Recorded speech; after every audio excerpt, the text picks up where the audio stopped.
Kişileri biz balдар bolup konakka geldik. Gelgile. Anda emese bugün sabah başladı. Kızınız neçe yaşta? Altın ay yaşın kaçta?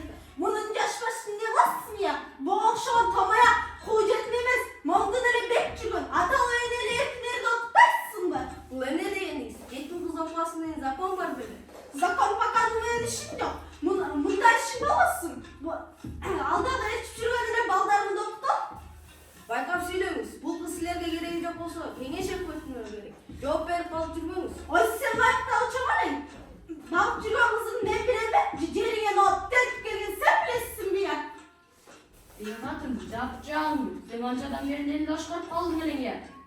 Bunu mektepke tıldan da koy. Cargı çattı gibi de tüken ya. Mektepte oktağı çoktağı bana at ver. Bana atmayın. Bana koyun. O kara şimdi kanacık kalır.